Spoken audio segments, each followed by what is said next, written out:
En Relatos del Lado Oscuro, uno de los casos que más nos han pedido es el del Paso Dyatlov. A lo largo del tiempo nos han insistido mucho en esta temática y la hemos guardado para un momento especial porque es un tema por demás interesante.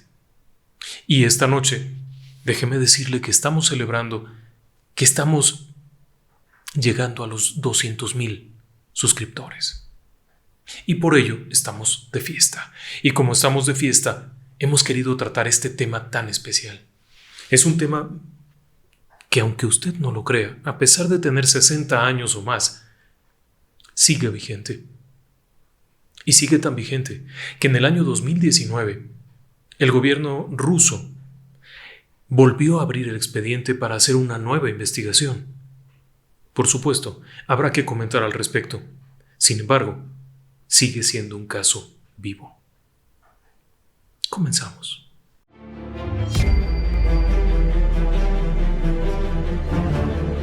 Relatos del Lado Oscuro. Fantasmas, Seres extraños. sucesos inexplicables, Perversidad humana. Historias que otras mentes prefieren ignorar.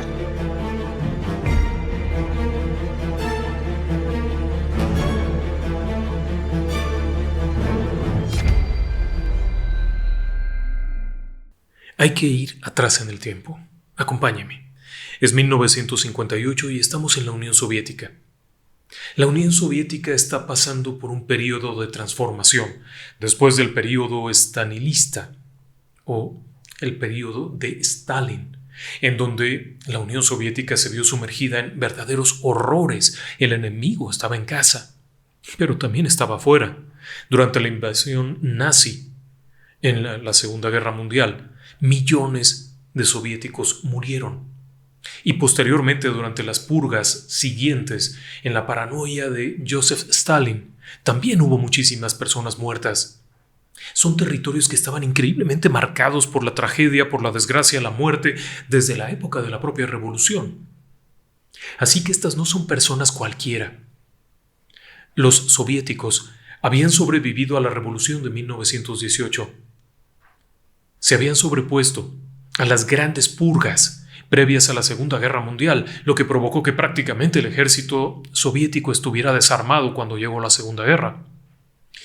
Posterior a la Segunda Guerra, nuevamente hubo persecución política, hasta el punto en el que muchísimos miembros del partido fueron acusados falsamente y ejecutados o enviados a los gulags a que murieran en los campos de trabajo forzado.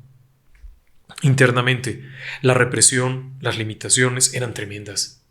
Si bien había mucho orden, al mismo tiempo había mucho miedo.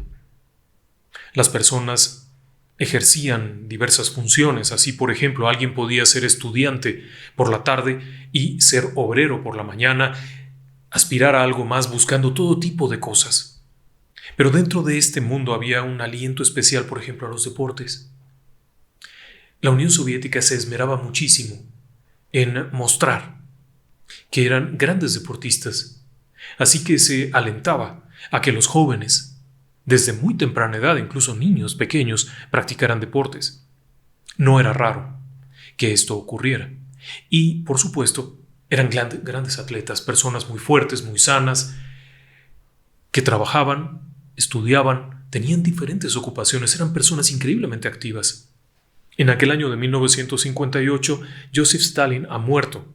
El gobierno está ahora en manos de Nikita Khrushchev, quien tiene una visión un poco diferente de las cosas, y aun cuando sigue existiendo la KGB en todo su poder, sigue estando la Guerra Fría en su máxima expresión y en uno de los momentos más álgidos de la historia.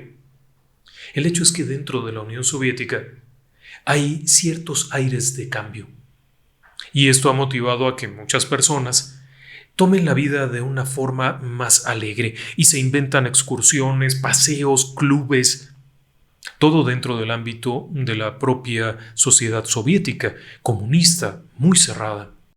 En la ciudad de Sverdlovsk ocurre lo mismo, es parte de la Unión Soviética, así es que hay muchas limitantes, pero también hay ciertas libertades. Los alumnos que acuden al Instituto Tecnológico de los Montes Urales tienen ciertas cosas, como por ejemplo el club de campismo o de alpinismo, como quiera usted llamarle. Este club era, por cierto, una institución realmente. Se preparaba personas que quisieran realizar excursiones a las montañas, esquí, entrenamientos, prácticas. El club era algo bastante elaborado, tenía un comité central que examinaba a los candidatos a miembros del club, que examinaba sus currículums, hacía pruebas, reunía los documentos médicos. Había una burocracia muy establecida. Ser miembro del club no era tan fácil y se requerían cosas muy claras. Primero, tener alguna experiencia, tener muy buena salud, tener muy buena condición física, hacer pruebas y después ser admitido por este panel de miembros del club que examinaban a los candidatos. Esta gente era muy ordenada. Así, por ejemplo, cuando llegaba el invierno y era la oportunidad de organizar excursiones a los diferentes lugares, a las diferentes escaladas, se sometía el proyecto. Se ponía a consideración del club. En ese año de 1958, en otoño de 1958, comienzan a llegar las solicitudes. Se han estado planeando con anticipación. La solicitud debe de incluir los nombres de los miembros, sus cartas credenciales, sus autorizaciones y después el proyecto de recorrido con los diferentes puntos donde van a estar, cuánto tiempo van a estar, cómo van a regresar. También se incluye qué preparación tienen, qué equipo tienen. Era algo bastante complicado porque en el invierno subir a una montaña, en los montes Urales, es peligrosísimo. Puede alcanzar temperaturas cercanas a los menos 40 grados. Así que las personas que van allá tienen que aclarar plenamente que pueden ir y regresar. Además, el club tiene diferentes tipos de recorrido. En aquel entonces estaba catalogado como categorías 1, 2 y 3. La 1 era la más simple. Por supuesto, para cualquier humano tropical como nosotros aquello sería el infierno helado, porque significaba recorridos largos, fríos, con vientos. Pero por supuesto la 3, la categoría 3 sería el fin del mundo. Eran los recorridos difíciles, solamente personas con mucha experiencia podían hacerlo. En cada grupo tenía que haber un líder, alguien que guiara al grupo, que organizara, que coordinara, entregara documentos, etc. Era un protocolo bastante complejo y tenían que acreditar todo o no se autorizaba el viaje. Si no se autorizaba, no podían ir. Por una sencilla razón, son soviéticos. Si no tienes permiso, no puedes ir. No es como que pagas un viaje y te vas. No había eso. Se organizaban con mucha anticipación, reunían víveres, provisiones, equipos, pero aún así era algo de mucha emoción. En aquel otoño del 58, un grupo de jóvenes presenta su proyecto para un viaje, una excursión de categoría 3. El proyecto es hacia la región subpolar de los montes Urales.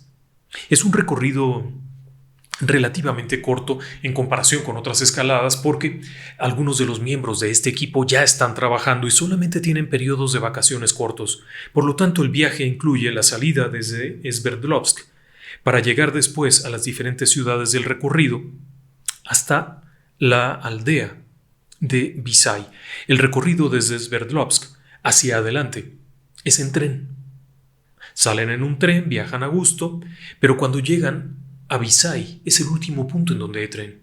De ahí tendrán que seguir adelante en otros medios. Llegarán a 2 campamentos. Uno de ellos es un viejo campamento minero de investigación geológica conocido como el Distrito 41. Posteriormente llegarán al segundo campamento norte, que es un viejo campamento de leñadores que en algún tiempo sirvió también como parte de los gulags. En este sitio había prisioneros en la época de la guerra que trabajaban ahí en condiciones horribles. Pero este campamento sigue todavía en uso en ese año de 1958 como punto de partida, último punto de refugio, para quienes intentan llegar a la montaña Otorten, que sería el último punto del recorrido. El grupo anota que después regresarán siguiendo la orilla del río hasta volver a Visay y de ahí a Sverdlovsk. El recorrido tardará unas 3 semanas. Es un recorrido categoría 3, pero no hay mucho problema porque quien está organizando este viaje es Igor Dyatlov. Su nombre completo es Igor Alexeyevich Dyatlov. Es conocido por sus amigos como Gosia. Gosia tiene 23 años, es estudiante del 5º año de Ingeniería en Radio en el Instituto Politécnico de los Montes Urales. Es un tipazo. Para empezar, es el amigo de todos, confiable, muy confiable. Siempre está listo para ayudar a alguno de sus compañeros, para explicarle algo, pero además es un gran inventor. Siendo un jovencito de 14 años, hizo su primer excursión a los montes junto con su hermano e inventó un radio para comunicarse desde allá y funcionó. Era su invento, era su idea, había juntado pedacitos por aquí y por allá y él lo había hecho. Además es un tipo que tiene una gran experiencia, por lo menos tiene 9 ascensos, de los cuales 3 son de grado alto.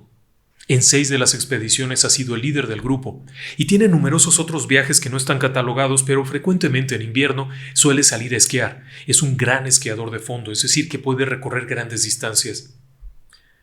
Tiene una condición física asombrosa, es un atleta, pero además es una persona muy apreciada. Es parte del comité de aprobación del propio club, es decir, es una persona muy reconocida. A sus 23 años también ha trabajado en otros proyectos, ha inventado cosas, tiene un futuro brillante, le interesa la investigación, la ciencia. Es muy apreciado en el instituto. Dentro del equipo también va a estar Zinaida Alexeyevna Kolmogorova, más conocida por sus amigos como Zina. Zina es la chica guapa, así se le recuerda. Alegre, pero al mismo tiempo seria, una persona absolutamente confiable, romántica, escribe poemas, escribe cartas, le encanta la música. Es un personajazo porque además es estudiante del 5º año también de la ingeniería de radio. Es excursionista de mucho tiempo. Ha estado en varias excursiones con Igor Dyatlov. Son amigos, se conocen bien, se tienen mucha confianza. No imagine usted escenas románticas, no, nada de esto. Son buenos amigos, son compañeros de escuela, son compañeros de aventura. Ella ha estado por lo menos en 8 expediciones, en 8 excursiones, de las cuales al menos 2 han sido de categoría 3. Ha sido líder de grupo en al menos 2 ocasiones. Es parte del comité de aprobación de proyectos, es parte del comité de clasificación. Es muy apreciada también.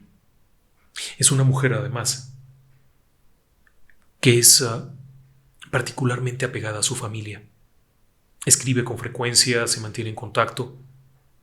Tiene grandes proyectos. La chica guapa del grupo. Pero además de esto, el grupo también incluye otras personas. Yuri Doroshenko. Su nombre completo es Yuri Nikolaevich Doroshenko. Es un chico de 21 años, es muy joven. Está estudiando el 4º grado de la ingeniería de radio también en el Instituto Politécnico de los Montes Urales y es el hombre fuerte. Es un tipo callado, muy alto, debe de medir por lo menos 1,80 m, 1,85 m, es muy fuerte, muy corpulento, callado, reservado, pero absolutamente confiable. Cuando sabe que Dyatlov está planeando este viaje, se anota inmediatamente. Hay un único problema, es que él y Zinaida fueron novios algún tiempo atrás. Así es que bueno, tiene que sobreponerse a esto. Claro que a Zina le agrada la idea de volver a estar con él, porque es un tipazo. Conquistó a aquella mujer no con flores y con poemas, sino con un acto tremendo en un viaje anterior. Él está armando la tienda de campaña y Zina, la chica guapa, está por allá cortando leña o haciendo algo, cuando observa que se aproxima un enorme oso café. Viene sobre de Yuri. Es un animal muy grande y se ve bastante feroz. Ella grita diciéndole: ¡cuidado con ese oso! Él voltea y observa que hay un oso, pero en lugar de correr, toma un martillo de geólogo, un martillo, no es un piolet, no es un arma, no es un hacha, es un martillo. Y con el martillo arremete contra el oso hasta que lo hace huir. Cuando termina de perseguir al oso, está cubierto de sudor. Se detiene. Y esa imagen conquista a Zinaida. La guapa Zina queda prendada de aquel sujeto y de su valor. Ese es el tamaño de este hombre. Arremetió contra un oso con un martillo. Fueron novios algún tiempo, pero no solía darse aquello bien, porque por una parte a Zina le encanta el baile, la fiesta, y este hombre es muy callado, muy reservado. Tiene una enorme historia, pero también es un gran excursionista, tiene 5 ascensos. algunos de ellos de categoría 3, algunos de ellos de categoría 2, ha sido líder de grupo, está muy preparado, tiene una condición física excepcional. Otro de los miembros del grupo es Lyudmila Alexandrovna Dubinina, más conocida como Liuda. Liuda es una chica muy joven, tiene apenas 20 años, pero es estudiante del 4º año del Departamento de Construcción del Instituto Politécnico de los Montes Urales. Usted pensará, son muy jóvenes. Sí, efectivamente. Después de la Segunda Guerra Mundial y de todas las catástrofes que vivió la Unión Soviética, había una escasez enorme de adultos, tanto para el trabajo como para las cuestiones técnicas. Así que muchos jóvenes se prepararon muy rápidamente. Estudiando doble turno, llegaban muy pronto a acabar los estudios previos y entraban a la universidad. Por eso es que a los 20 y tantos años estaban terminando las carreras. 21, 20. A los 25 ya eran profesionistas que estaban laborando. Liuda, esta chiquilla rubia de apariencia completamente rusa, era además parte del Komsomol, es decir, de las juventudes comunistas. Era el prototipo de la chica comunista. Miembro del comité, miembro de esto, de lo otro. Es muy activa. No es exactamente sociable, no es exactamente alegre, más bien es reservada, callada, enérgica. Tiene planeado estudiar más, dedicarse a esto, es firme en sus decisiones, muy apegada al comunismo, muy fiel, es el modelo de la chica de la Guerra Fría. Por supuesto que conoce a Dyatlov, han estado juntos en un par de viajes, ella tiene varios ascensos, a pesar de ser tan joven, tiene varios ascensos bastante delicados y tiene una condición física única. 20 años. Aquí están estas fotos que le he mostrado, una chica simpática. También dentro del equipo está Alexander Sergeyevich Kolevatov, de 24 años, más conocido por sus amigos como Sasha. Sasha también es un tipazo, es el científico, inteligente, brillante, estudioso, es ingeniero en metalurgia, pero tiene un interés particular en la ciencia, ha estado involucrado con investigaciones desde que era muy joven, a los 19 años, ya estaba participando en investigaciones que lo llevarían a trabajar en una serie de proyectos que incluían metales radioactivos. Sí, este sujeto había estado participando incluso en una serie de extracciones de materiales muy delicados. Tenía una ansiedad por ser un gran investigador. Así es que a sus 24 años está en el 4º año del instituto. Es un gran explorador, tiene también numerosos ascensos, por lo menos tiene 6 dentro del propio club, más algunos por su cuenta que ha realizado. En 2 ocasiones ha estado en ascensos de categoría 3. A pesar de ser el científico y el estudioso, en realidad es muy alegre, muy bromista. Es el tipo de guasón que siempre ambienta las cosas, que siempre tiene unas palabras graciosas, que siempre hace alguna locura por ahí. Le encanta ser sociable, es extrovertido. Tiene un futuro brillante.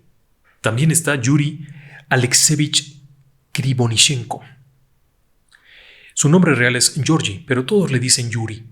Tiene 23 años y es ingeniero de construcción del propio Politécnico. Él ya trabaja y ha estado en varios proyectos muy interesantes. Uno de ellos es en una mina de extracción de plutonio. Él había estado a cargo incluso de la reparación de los daños de una fuga radioactiva. Después estuvo como capataz en una explotación donde se utilizaban prisioneros. Así es que ha vivido cosas muy extrañas. Últimamente ha sufrido ciertos temas de depresión por lo que vivió en aquellos campos, por lo que decide acompañar a Igor Dyatlov, a quien conoce también. Son todos ellos viejos amigos, han estado en algunos ascensos juntos. Este tipo tiene varios, por lo menos tiene 6 expediciones en las cuales ha participado, en algunas de grado 3, ha sido 3 veces guía. Como puede ver, hasta aquí todos son excursionistas con mucha capacidad. No podemos decir que sean expertos alpinistas del Himalaya, no, son excursionistas, son personas que realizan esquí de fondo, grandes trayectorias, nieve, frío, montañas. Todos tienen experiencia y se conocen.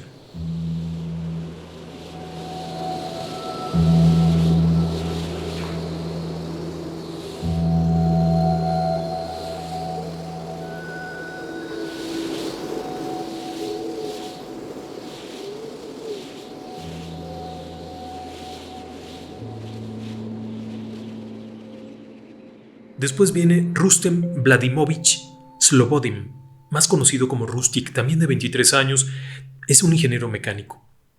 Ha estado trabajando en muchas cosas y es un sujeto que trae una carga histórica tremenda. Su padre fue ejecutado por el régimen, acusado falsamente de haber pertenecido a un partido disidente, etc. En 1947 fue enviado a un campo de trabajos de donde nunca volvió. Se cree que fue ejecutado, en realidad nadie sabe nada. Rustic apenas conoció a su padre, pero es un gran excursionista. Ha estado en 6 viajes, varios de ellos de categoría 2, por lo menos uno de categoría 3. Es amigo de Igor Dyatlov, estuvieron juntos en el 58 en otra expedición. Es un gran atleta y además es músico, le encanta tocar la mandolina y es muy bueno en eso. Es el que ambienta las fiestas, ¿sabe? Se conocen bien, tienen respeto unos por otros. El otro es Nikolai Vladimirovich Thibaut Brignol, más conocido como Thibaut. Thibaut tiene algún antecedente francés en su familia, obviamente. Su padre fue un comunista de origen francés y tiene un largo historial, sin embargo también es un historial muy triste. Su padre murió, su hermano murió durante la guerra, en la batalla de Kursk.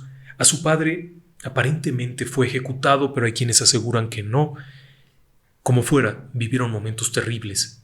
El hecho es que él es ingeniero civil, graduado del Politécnico, tiene 23 años, pero ya ejerce. Toma unas vacaciones para poder acompañar a Igor Dyatlov. Conoce bien al grupo, conoce a los muchachos, se tienen aprecio entre ellos. Es un sujeto simpático. Le gusta jugar bromas a veces. Suele también tomar buenas fotografías. Es algo que le gusta mucho. Thibaut, además, tiene una condición física espectacular. Todos ellos son atletas, son personas que se preparan para esto. Tienen varios ascensos. Él tiene por lo menos 6 ascensos, los cuales resultan complicados porque generalmente lo hacen en invierno. El grupo además incluiría a otras personas que originalmente estaban anotadas, pero que fueron siendo descartadas por diferentes razones. Algunos consiguieron otros viajes, otros se echaron para atrás de último momento.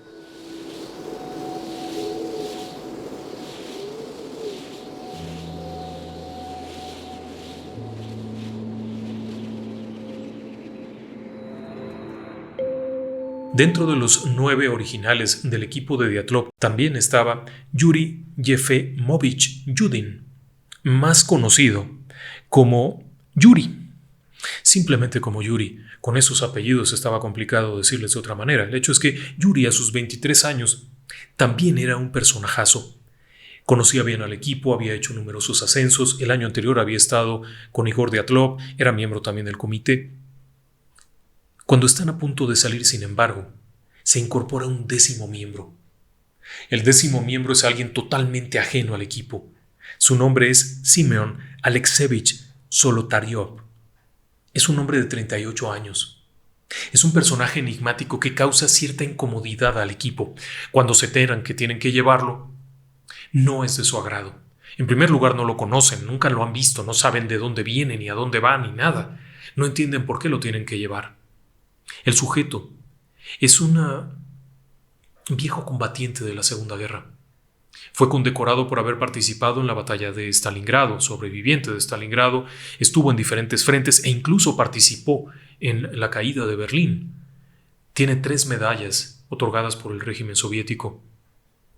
Es un sujeto que además había vivido cosas muy raras. Fue miembro del ejército hasta 1948.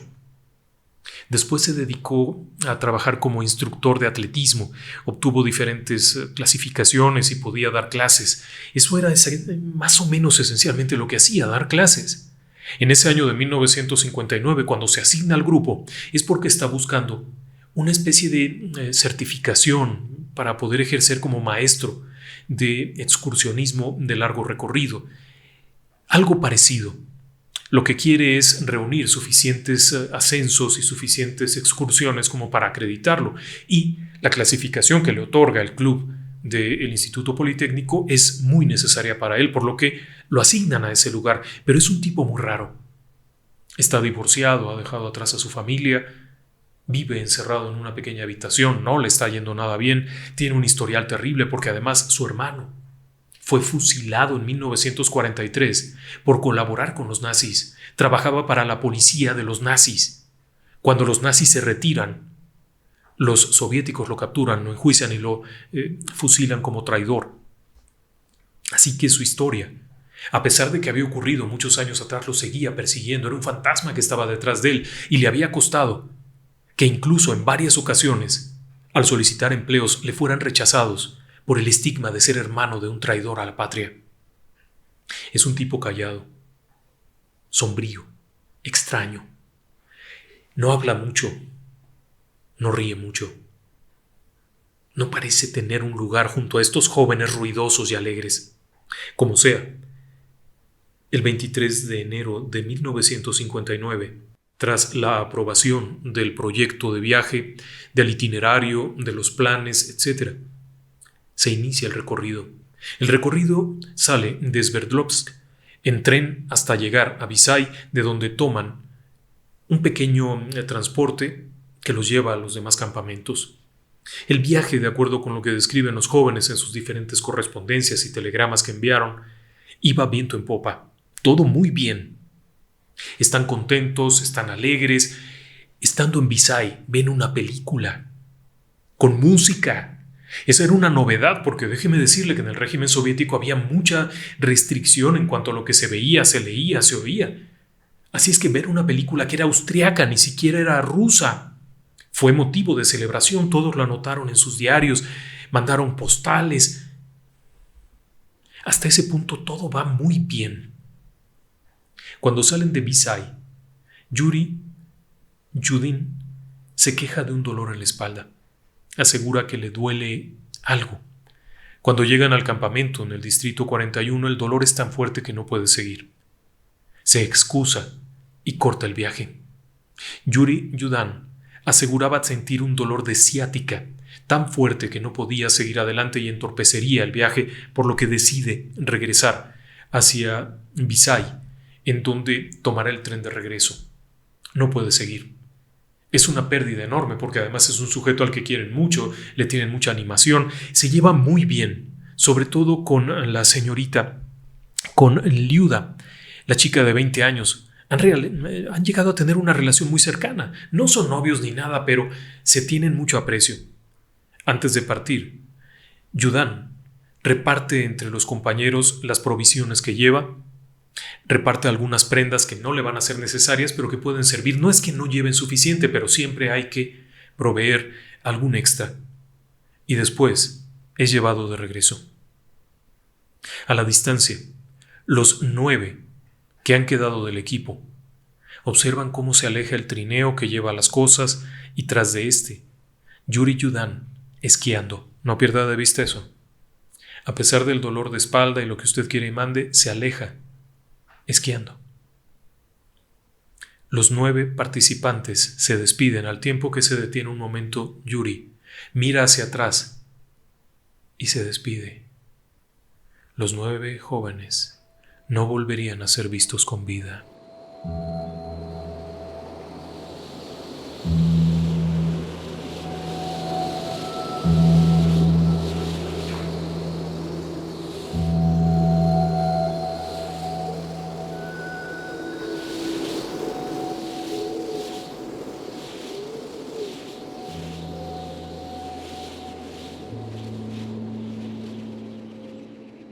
Según el programa de viaje, los excursionistas deberían estar de regreso en Visay alrededor del 12 de febrero.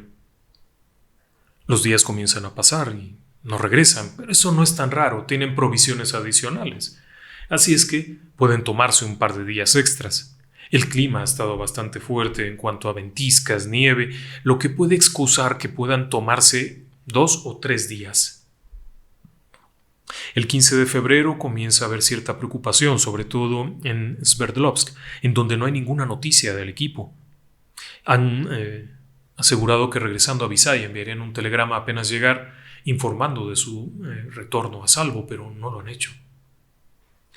Para el día 20, la situación es desesperada. No tienen ya provisiones. Obviamente algo ha ocurrido. Al día siguiente se iniciaría la búsqueda. Diversos equipos, entre los que se encontraban miembros del club de alpinismo, miembros del ejército, miembros de la policía, inclusive Un contingente de guardias penitenciarios participarían en la búsqueda junto con la gente de la aldea cercana a los Mansi. Es una tribu de la localidad, un grupo étnico arraigado en esta región, quienes también participan en la búsqueda. Comienzan desde Visay siguiendo las huellas, en tanto que otro grupo es llevado por helicóptero hacia la región de Otorten. Pasan algunos días antes de que haya noticias. La primera noticia no sería sino hasta el 26 de febrero. Encuentran la tienda de campaña en medio de una ladera a 300 metros de la cima de una colina conocida como Jolat Sial.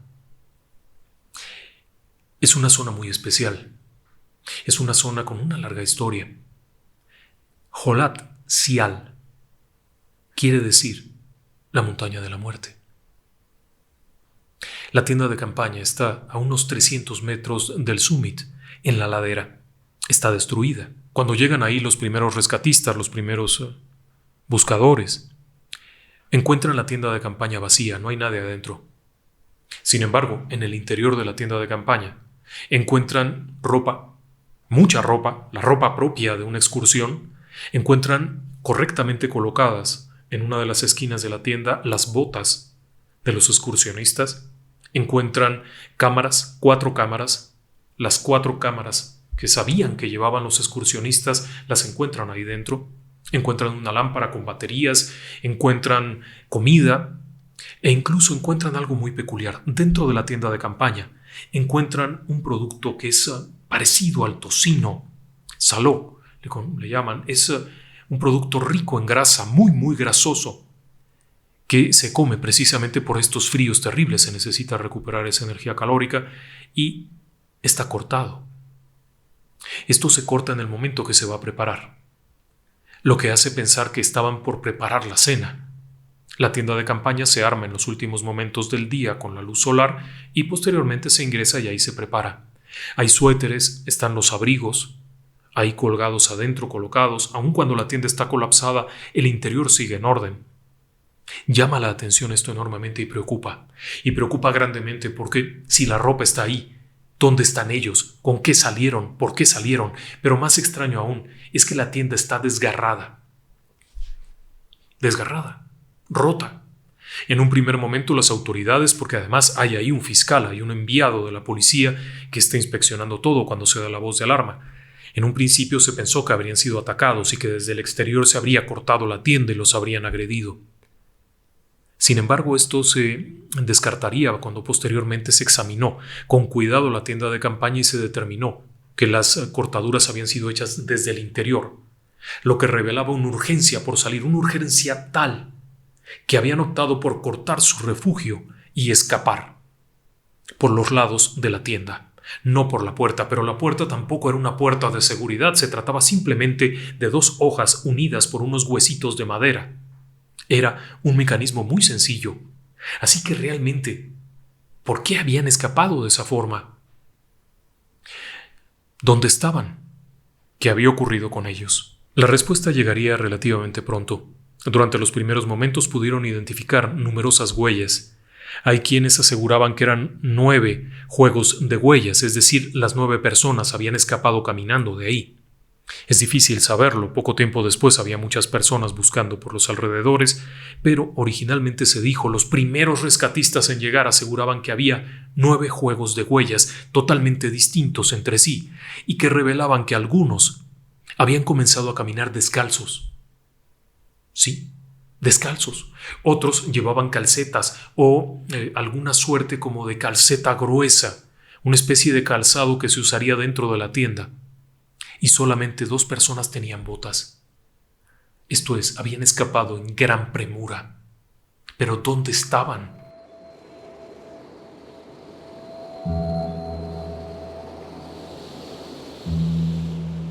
El 27 de febrero de 1959, a más o menos 1,5 kilómetros de la tienda, fueron encontrados los primeros cuerpos. Al llegar a la orilla de un bosque, abajo de un cedro, encontraron los cadáveres de Yuri Doroshenko y de Yuri Krivonoshenko, el hombre fuerte y el hombre alegre. Ambos estaban tendidos uno de ellos boca abajo y el otro boca arriba. Estaban parcialmente desvestidos, no desnudos, porque conservaban la ropa interior, una camiseta delgada, calzoncillo largo, uno tenía un calcetín, el otro no. Estaban abajo de un árbol. La posición en la que estaban revelaba que habían sido colocados ahí. Alguien los había puesto de esa forma. Los dos cadáveres presentaban señales claras de hipotermia. Habían muerto de frío.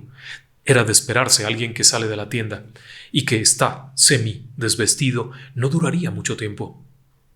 Pero al mismo tiempo resultaba muy enigmático todo esto, porque los dos cuerpos habían sido colocados post-mortem en el lugar donde estaban. Alguien los había acomodado respetuosamente, porque además abajo de ellos habían colocado una cama de hierba, lo que representaba que el grupo como tal estaba consciente, funcional, con lógica, y que había colocado los cuerpos. Pero también se encontró evidencia de fuego. Habían intentado hacer una fogata cerca de este lugar. El asombro seguiría creciendo porque el cedro, este gran cedro cerca del cual estaban los cuerpos, tenía daños muy peculiares. Por ejemplo, algunas ramas estaban rotas, otras estaban cortadas con algún tipo de cuchillo grueso, una especie de cuchillo de cacería grande. Habían cortado, dando golpes. Conciencia, fuerza, actividad. Pero lo que más llamaba la atención es que a unos 5 metros de altura, desde el suelo, algunas ramas estaban rotas. Alguien había trepado al árbol, en medio de una ventisca, en medio de la noche. Por lo encontrado en la tienda, se podría deducir que habían salido de ahí poco antes de cenar, probablemente a eso de las 8 de la noche, en plena oscuridad. En esta región, en medio del invierno, alrededor de las 5:30 de la tarde hay oscuridad total. En medio de la noche habían escapado. Las posteriores investigaciones demostrarían que los dos cuerpos habían sido desvestidos post-mortem. Es decir, que habían retirado la ropa para usarla a los compañeros. Nuevamente, el equipo como tal estaba funcional y actuaba con lógica. Al darse cuenta que sus compañeros estaban muertos, habían recuperado las prendas de vestir para abrigarse. Durante las autopsias quedaría claro que habían muerto de frío, pero había claras señales, abrasiones, lesiones propias de haber estado arriba de un árbol y haber caído. Habían muerto de frío, pero también habían caído. Es decir que, por alguna razón, habían subido a un árbol, habían estado ahí hasta que el frío los había dejado inconscientes y habían caído. Tenían fuego abajo. ¿Por qué hicieron eso? ¿Qué ocurrió? Las preguntas son muchísimas. Pero entonces sigue adelante la búsqueda. Los siguientes cuerpos en ser encontrados serían el de Igor Dyatlov. Estaba a unos 300 metros de la Cedro, en dirección hacia la tienda de campaña. La causa de la muerte también fue por hipotermia. Queda claro que había estado cerca de la fogata en el Cedro, porque parte de la ropa que llevaba pertenecía a los cuerpos que habían sido encontrados.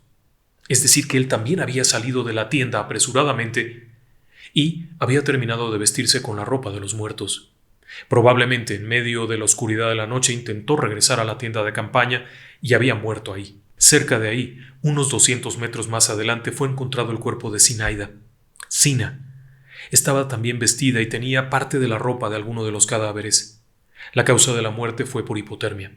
No había lesiones importantes, no había lesiones internas, no había lesiones externas evidentes, salvo pequeñas laceraciones compatibles con alguien que está en una excursión de categoría 3. De nueva cuenta, al parecer había intentado volver a la tienda, pero muy probablemente las condiciones extremas de clima no se lo habían permitido. Por alguna razón, todos habían abandonado en buenas condiciones la tienda de campaña. Eso quedaba claro. Por lo menos estos 4 cuerpos, estas 4 personas que habían perdido la vida, habían salido por su propio pie, en pleno uso de razón, conscientes, con pensamiento lógico habían buscado un refugio en los árboles, donde el follaje podría protegerlos de la ventisca terrible. Habían logrado crear fuego. Y algo había ocurrido. Mientras 2 de ellos se adentraban en la nieve para buscar la tienda de campaña y traer provisiones, 2 más subieron a un árbol por alguna razón, pero eso no es todo. Tardaría algún tiempo, no sería sino hasta el 5 de marzo cuando sería encontrado el siguiente cadáver, el cadáver de Slobodin. Slobodin sería encontrado a unos 500 metros de donde estaba el cedro, pero no iba en dirección hacia la tienda de campaña. Su trayectoria era errática. El cadáver fue encontrado con peculiaridades diferentes. Había muerto de hipotermia, ciertamente, eso quedaba claro, pero no había sido la causa principal. Es decir, esto acabó con la vida de un cuerpo. Pero ese cuerpo tenía lesiones por demás extrañas. Tenía 2 profundos golpes, 2 grandes golpes laterales en la cabeza. Ambas lesiones habían provocado daños y fracturas al cráneo. El sujeto estaba inconsciente cuando murió por hipotermia.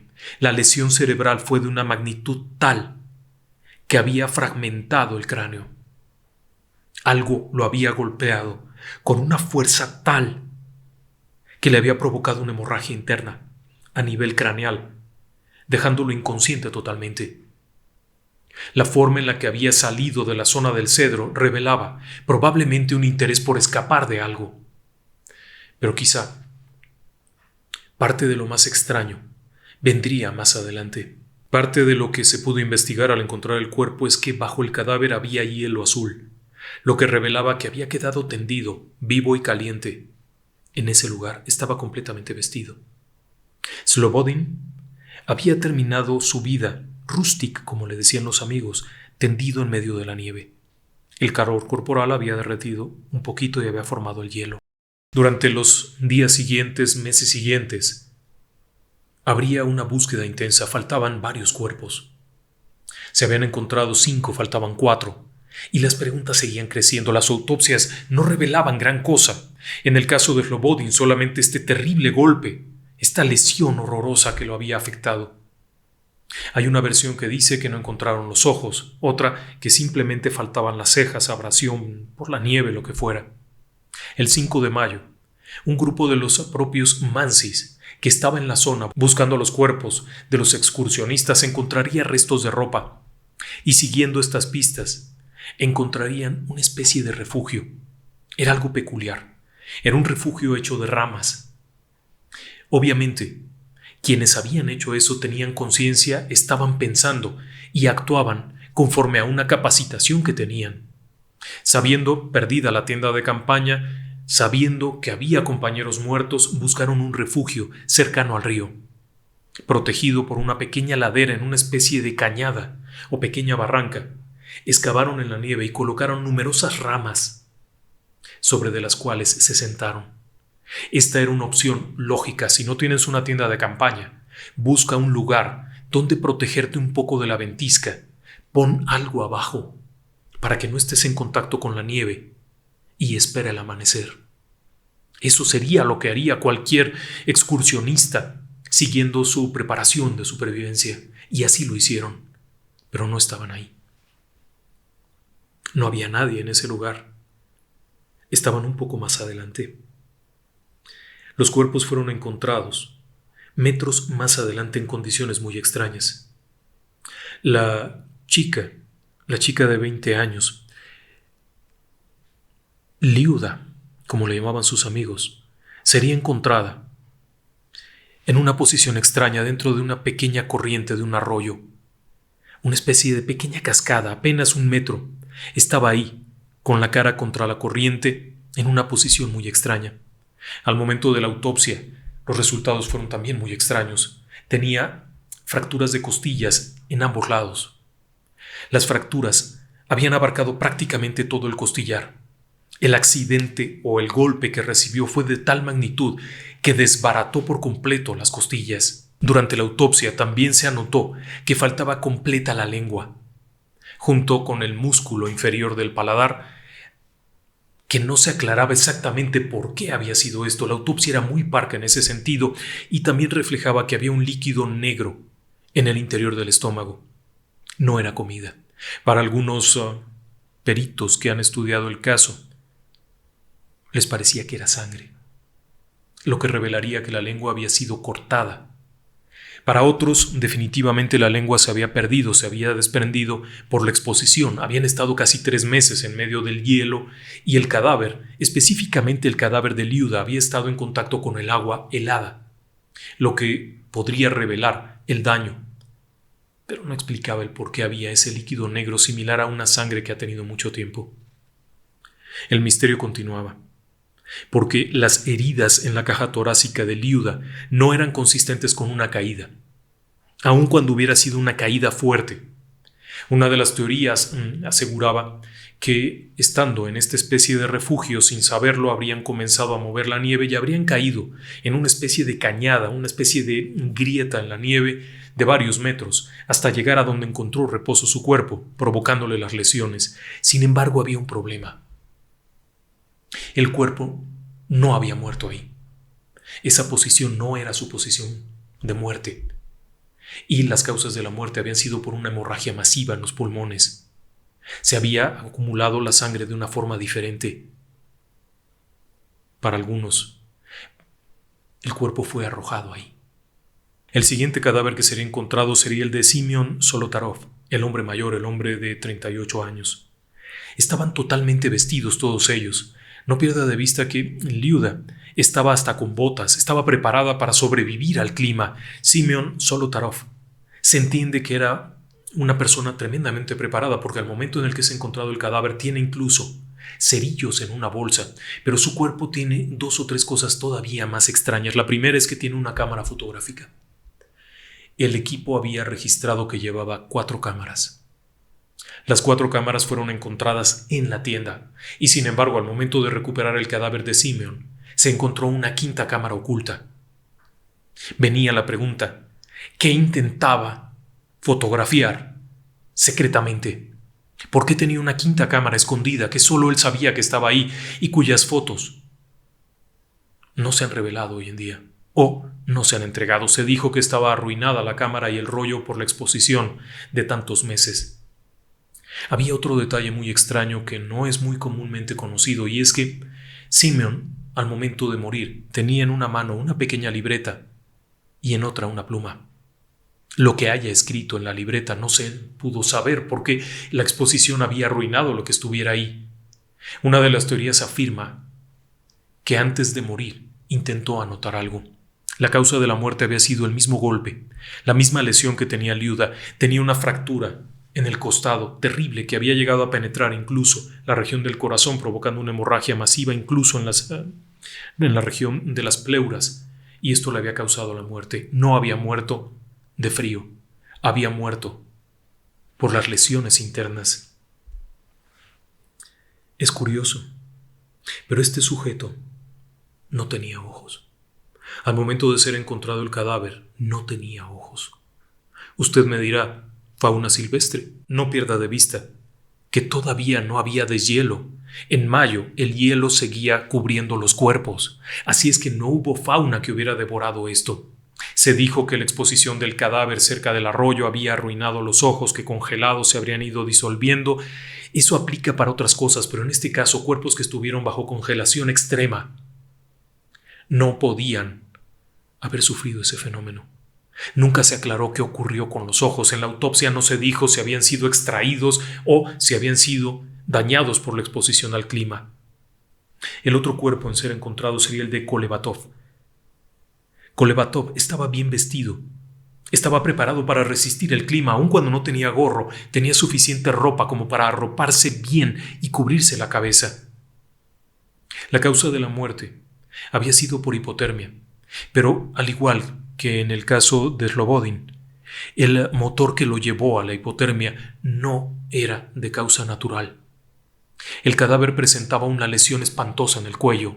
Tenía el cuello deformado, fracturado completamente, y tenía una extraña lesión en la parte trasera de la oreja, una lesión incapacitante. Un golpe que le había dado justo atrás de la oreja. Este golpe ha dado mucho de qué hablar. Se ha pensado que pudo haber sido una lesión inducida por un agente, ya que es el tipo de golpe que se utiliza para incapacitar. El clásico golpe de atrás es para noquear a una persona. Y luego, la lesión del cuello era una lesión también muy peculiar. No lo mató, pero estaba inconsciente. La lesión fue tal que tenía el cuello seccionado en dos. Lesión consistente con un intento de desnucamiento. No pierda de vista que cuando llegaron a este lugar todos estaban conscientes y en buenas condiciones. Tuvieron el ingenio suficiente para preparar el refugio. Tuvieron el ingenio suficiente para llegar hasta allá, para equiparse bien, para protegerse del clima. Entonces, ¿qué fue lo que les pasó? El último cuerpo en ser recuperado sería el de Tibo. Este sujeto fue encontrado totalmente equipado para el frío. Se cree que al momento de la huida habría estado afuera de la tienda de campaña porque contaba con botas y todo el equipo. En sus bolsillos había cerillos, había papel, había todos los elementos necesarios para sobrevivir. Había un pequeño cuchillo y cerca de ahí se encontró una linterna sin baterías en posición encendida. Todo esto revelaba muchas preguntas. La causa de la muerte. Un golpe de tal magnitud en un costado de la cabeza que fracturó toda la parte lateral del cráneo. El daño había fragmentado el hueso en numerosos pedazos. La lesión fue enorme. De acuerdo con el forense que examinó el cuerpo y los médicos, era una lesión equivalente a ser arrollado por un auto a gran velocidad, que te lanza por el aire y te hace caer violentamente. Eso fue la causa de la muerte, una hemorragia tremenda. En el momento en el que fue encontrado, hay dos versiones, una que asegura que no tenía ojos, otra que asegura que solamente tenía la ausencia de las cejas, que podría haber sido por la abrasión durante el deshielo. El hielo que se derrite habría afectado la parte de las cejas. Todos los cuerpos tenían algunas características peculiares, pero en especial el de Tibo. Tenía una coloración rara. Su color rayaba en un color grisáceo verdoso, inusual para un cadáver. No correspondía con los procedimientos naturales de descomposición cadavérica. La autopsia revelaría muy poco, salvo las lesiones. El caso sería cerrado poco tiempo después. El fiscal que llevaba el caso fue despedido y enviado a alguna región remota de Siberia en un acto muy extraño. Posterior a esto se declararía cerrado el caso y la causa de la muerte se diría que fue una fuerza abrumadora que no pudieron superar. Pero también se culparía a Dyatlov por haber escogido un lugar equivocado, por haberse desviado de la ruta y no haber buscado la seguridad de los bosques. Se cerraba esto y terminaba la historia. Solo que quedaban tantas preguntas que la historia sigue viva. La primera pregunta es: ¿cuál era la fuerza abrumadora que no pudieron sobreponerse? Y luego, si había habido una fuerza abrumadora de la que no se pudieron reponer, que había destruido su campamento, que había destruido la tienda de campaña, ¿cómo es que habían llegado todos hasta la zona del bosque a 1,5 kilómetros? Hay varias cosas. Primero, quedaba claro que no estaban heridos. Habían escapado a gran velocidad. Habían huido del lugar, dejando todo atrás. Eso queda claro. Algo los había hecho escapar. Si escaparon por la puerta o si escaparon por los lados de la tienda de campaña, eso no importa. El hecho es que escaparon de ahí huyendo de algo que resultaba ser una amenaza tal que no les permitió ni siquiera tomar sus cosas. Y no pierda de vista que algunos miembros del equipo eran verdaderamente tipos rudos, como el que espantó al oso con un piolé. Entonces, no estamos hablando de chicos que se espantaran con el coco. ¿Qué vieron que los hizo subirse al árbol? ¿Qué pasó con la lengua de Liuda? ¿Qué pasó con los otros? La explicación más normal que se ha dado es que se accidentaron y cayeron ahí, pero los golpes no eran consistentes con esto. La violencia de los golpes no era consistente. Las pesquisas en su momento llevaron a nuevas investigaciones. Una de estas investigaciones iría tras los Mansi, considerando que podrían haber causado la muerte de los jóvenes. Pero esto se descartó muy pronto. Varios miembros de la comunidad fueron llevados a las prisiones soviéticas, interrogados brutalmente y nunca reconocieron nada, por lo que fueron devueltos. Tras la recuperación de los cuerpos y cerrado el caso, habría ciertas cosas curiosas. Lo primero de ello es que toda la región de Yolat-Sialk sería cerrada totalmente. Quedaría prohibido hacer campamentos, excursiones, viajes durante varios años. Durante los meses siguientes también se restringiría, por ejemplo, el uso del agua de pozos en la región de los Mansi. Tendrían que ir a buscar agua hasta otro lugar. Habría ciertas cosas extrañas y un profundo silencio. El hecho de mandar al fiscal que estaba investigando el caso a Siberia y cerrarlo representaba muchas preguntas también. Pero durante los primeros momentos de la investigación, cuando se recuperan los primeros cuerpos, algo que llamó la atención a propios y ajenos es que hubiera agentes de la KGB por todas partes. Si aquello había sido simplemente un accidente de la naturaleza, ¿qué hacía todo este equipo ahí? Algunas de las cosas que más llamaban la atención, por ejemplo, es que se hubiera encontrado radiación en la ropa.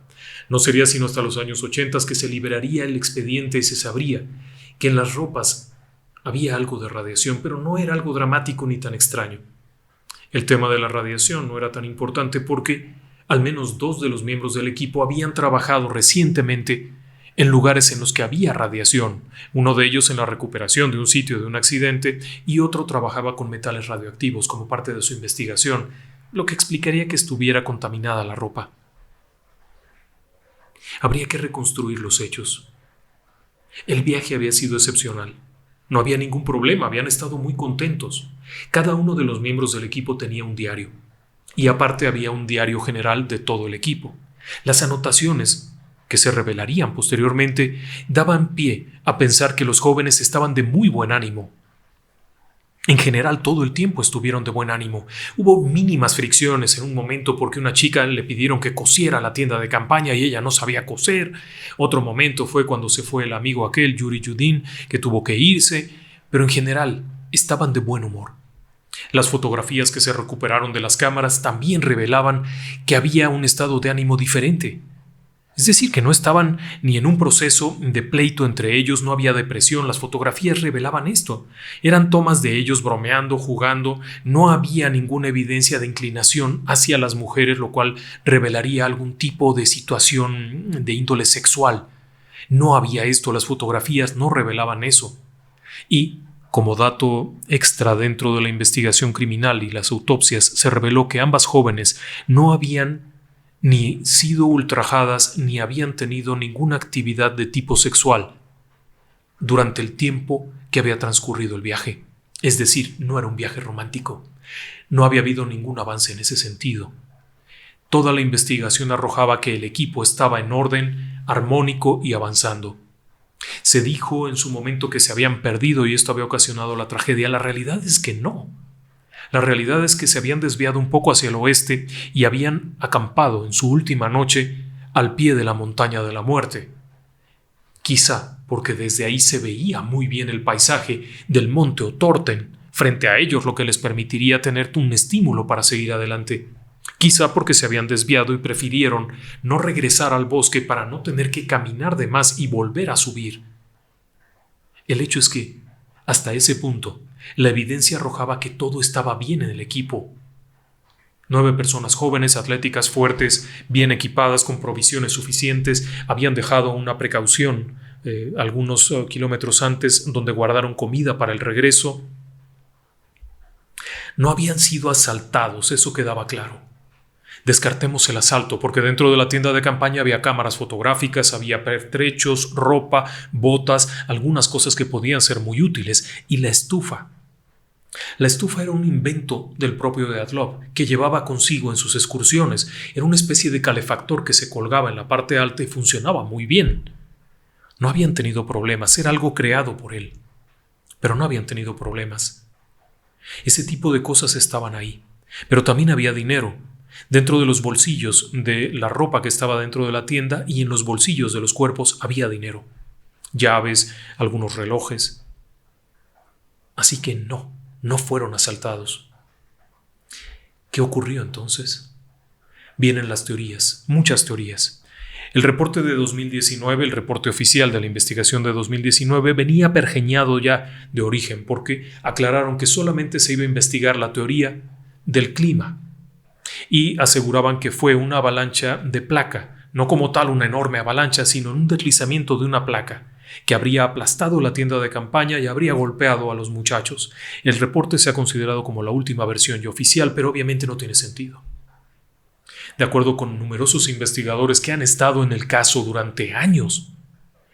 El hecho de que se hubiera deslizado una placa explicaría que hubieran salido de la tienda. Sí. Pero que hubieran regresado después. Simplemente habrían regresado por sus cosas al darse cuenta que ya había pasado la tragedia o el riesgo. Tenían una lámpara funcionando. Así es que habrían visto y ya está, bueno, vamos a recuperar lo que se pueda y arreglarnos. Pero tampoco estaban heridos cuando salieron. Se dice que esta pequeña avalancha de placa, que es decir, un deslizamiento de una placa de hielo, los habría golpeado. Pero si esto hubiera sido así, habrían salido trastabillando heridos y habrían muerto antes de llegar al bosque, cosa que no ocurrió. Y tampoco explica por qué solamente tenían estas lesiones horribles los que estaban ahí abajo. Obviamente, ha quedado un hueco enorme.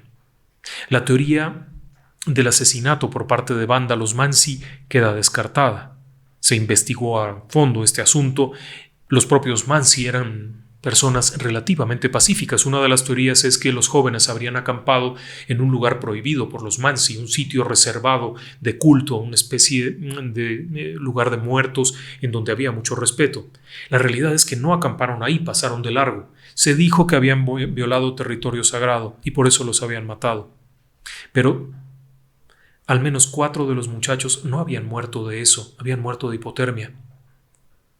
Y el hecho de que los hubieran intentado atacar habría significado que a todos los habrían atacado. No tenía sentido. Después se dijo que había habido una explosión de algún aparato, un arma. Esa teoría no se descarta del todo por el hecho de que durante los siguientes años estuvo totalmente prohibido el paso a este lugar. La presencia de los agentes de la KGB, la presencia de soldados, helicópteros sobrevolando y un punto clave en la historia. Un punto poco conocido. Durante la noche en cuestión, en la que los jóvenes murieron alrededor del 2 de febrero, entre el 1 y el 2 de febrero, cuando se sabe que murieron, en la aldea Mansi más cercana, estuvieron observando extrañas luces en el cielo.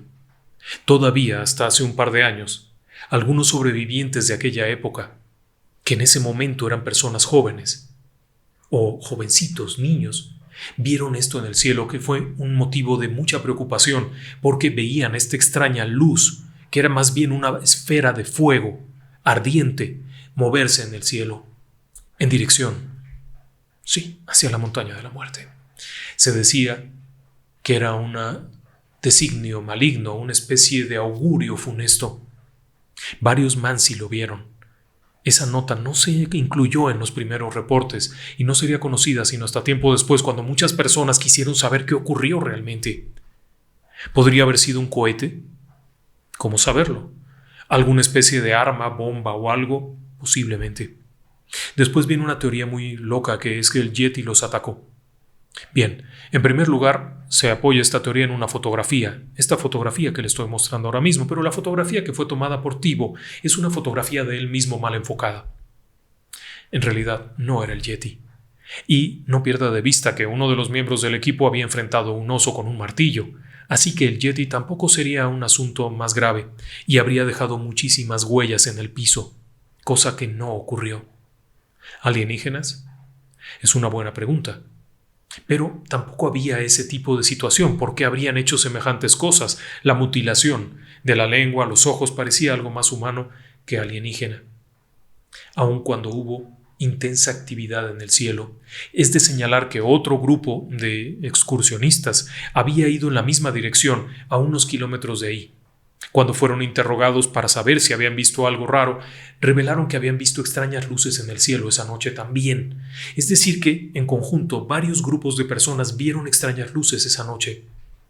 En algunas de las fotografías recuperadas de las cámaras se observan unas luces muy raras, pero no queda claro qué es, si una falla de la propia cámara, una falla del rollo después de estar expuesto durante algún tiempo. Difícil saberlo. Posterior a esto, otra de las teorías es que los jóvenes habrían visto algo que no debieron ver y fueron atacados. Y como consecuencia, sufrieron los golpes y las mutilaciones. Esa teoría hoy en día sigue siendo muy fuerte por el hecho de que el expediente fue cerrado de tajo. Para algunos investigadores, todo este asunto del paso de Dyatlov está envuelto en una especie de enorme tela que dice KGB, KGB, KGB, KGB por todos lados.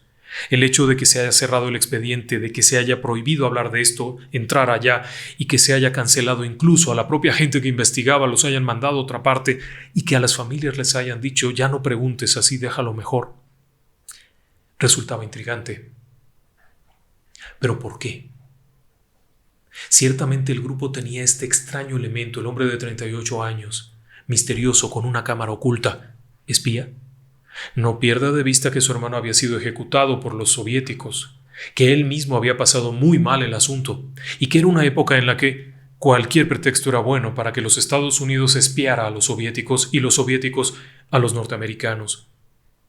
Así que, ¿en este lugar podría haber ocurrido eso? ¿Una labor de espionaje que había salido de control? Esa teoría para muchos es la más cercana a la realidad. Y me refiero para muchos porque hoy en día hay cientos de libros, cientos de páginas, cientos de videos disponibles, algunos de ellos más creíbles que otros. Pero, para algunos investigadores bastante centrados, el hecho de que estos 4 jóvenes hayan sido atacados de esa forma brutal revelaría un escenario diferente. La teoría del ataque brutal por parte de espías va más o menos de esta forma. Una vez que han llegado al campamento en la zona de la Montaña de la Muerte, uno de los miembros del equipo, Simeon, sale de la tienda y comienza a fotografiar lo que probablemente eran pruebas realizadas desde algún campo militar del ejército soviético. Por ello tenía la 5ª cámara oculta, con el objetivo de posteriormente entregarlo a algún contacto que llegaría a recoger la información. Por ello estaba totalmente vestido y fuera de la tienda de campaña. Pero algo salió mal, probablemente fueron descubiertos, y en el intercambio algo salió terriblemente mal y fueron asesinados, pero antes de ser asesinados habrían sido interrogados y torturados. De ahí las lesiones, los cortes, las lesiones en la cara, etc. Posteriormente habrían sido golpeados hasta morir. Cabe señalar que los golpes no fueron con objetos, por ejemplo con una roca. La roca habría dejado lesiones superficiales, los cadáveres no las tenían. La lesión en el cráneo era interior. Había sido golpeado con algo muy fuerte, pero de forma que no dejó lesiones. Alguna herramienta como por ejemplo una cachiporra de estas de goma que tiene un interior de metal que puede romper un cráneo. El hecho de que uno de los cuerpos tuviera este cuello totalmente deformado revelaba que quizá le intentaron romper la nuca. Esa teoría está ahí, pero no ha sido vuelta a investigar, dado que actualmente se ha considerado que fue una causa de la naturaleza. Así que, en resumen, 9 personas murieron aquella noche, del 2 de febrero de 1959 en la montaña. Es una montaña especial también. ¿Por qué se llama la Montaña de la Muerte? Según la leyenda Mansi, porque en ese lugar 9 cazadores subieron y nunca volvieron. Exactamente en el lugar donde murieron 9 excursionistas. En cuanto al monte Otorten o montaña Otorten, mucho se ha dicho que Otorten quiere decir no vayas para allá. En realidad, en el lenguaje Mansi, que son quienes lo nombraron, quiere decir montaña airosa. Y sí, es muy airosa. Estos jóvenes se enfrentaron a algo que no pudieron resistir y que les causó la muerte. Así que, al final del día, y después de todo esto, el caso Dyatlov es un caso abierto. Es un caso que no se puede cerrar, porque aquellos 9 jóvenes murieron en condiciones que no parecen naturales, pero que no han encontrado una explicación plena. La mejor opinión es la suya. ¿Usted qué piensa?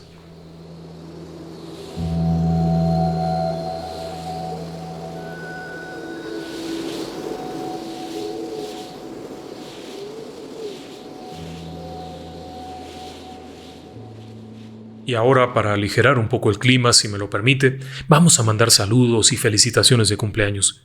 Primero que nada, vamos a mandarle un fuerte abrazo a Minerva Cristóbal. Ella cumplió el 1 de septiembre, así es que nos pasamos un poquito, pero le mandamos un fuerte abrazo. Para Jonathan, de parte de su novia Solange Vázquez Córdoba. Ellos nos ven juntos y él cumplió años el 5 de septiembre. Felicidades, un abrazo. Gracias por acompañarnos. Para Ángela Carrero, que cumple el 5 de septiembre, también le mandamos un fuerte abrazo. Ángela, muchas gracias. Para Alejandro Álvarez, él cumple el 8 de septiembre, pero le mandamos un abrazo hasta Montevideo, en Uruguay, de una vez. Rius 999, él cumplió años el 25 de agosto, pero hasta hoy nos enteramos, así es que bueno, le mandamos una felicitación un poquito atrasada. Para Carolina Morales, que cumplió años el 1 de septiembre, también una felicitación muy grande. Para Silmaris Moreno, nuestra amiga Silmaris, siempre acompañándonos. Muchas gracias, Silmaris, y le mandamos un fuerte abrazo. Ella cumplió el 3 de septiembre. Para Jimena Chacón, ella felicita a su mamá, Laura Diana Zárate, que cumplió el 3 de septiembre. A ambas les mandamos un fuerte abrazo. Muchas gracias por acompañarnos. Y bueno, queremos mandar saludos a José Álvarez. Él felicita a la señora Celia, que nos escucha siempre, está en Venezuela. Le mandamos un abrazo a ambos. Jing Yang saluda a su esposo Rubén Valderas en Nuevo México. Están trabajando los dos y nos escuchan mientras trabajan. Muchas gracias. Alicia Echeverría, que se encuentra en el estado de Hidalgo, en México, y le recuerda el programa a su abuelita cuando contaba historias. Gracias, qué bueno que le recordemos algo grato. Para la familia Toro Valderrama, ellos nos escuchan en Chile y mientras están trabajando o en familia nos acompañan. Eso nos da mucho gusto, nos causa mucha emoción saber que nos acompañan en familia, que se agrupen a acompañarnos, es algo que celebramos. Y seguimos adelante, tenemos todavía más saludos. Tenemos un saludo muy cordial para Rudy Alonso, él está en Suiza y nos escucha desde allá. Para Rubén y Gina, que están en Escobedo, Nuevo León. Para Mila Sánchez, que saluda a sus hijos Javier y Germán. Giovanni Bernaldez. Para Georgina Ide y su mamá Celia, que están en El Salvador. Un abrazo para ambas. Gracias por acompañarnos. Daniel Márquez, Susana, Jimena y Gabriela, que nos escuchan juntos. Para María Flor, que nos escucha trabajando. Muchas gracias, qué amables. Para Mimi Arellano, Yadi Carolina Blanco Hernández, Georgina Guadalupe Ramírez, Moonchild, que nos ha acompañado mucho tiempo también, la reconocemos de inmediato. Para Verónica García, que está en España. Para Viviana Paulus Lara, que está en Escocia, en Edimburgo, en unos lugares padrísimos. Gracias por acompañarnos. Scarlett Rodríguez en Sicilia, en Italia. La mera cepa de la mafia. Y para Claudia Barria, que está en Punta Arenas, en Chile, en el Faro del Fin del Mundo. Mónica Rojas y su familia, que están en Jacksonville, en Florida. Muchas gracias a todos por acompañarnos. Gracias por formar parte de esta comunidad enorme. Nos llena de orgullo ver que personas tan gratas nos acompañan cada noche. Les mandamos un fuerte abrazo a todos. Muy buenas noches y que descansen en paz.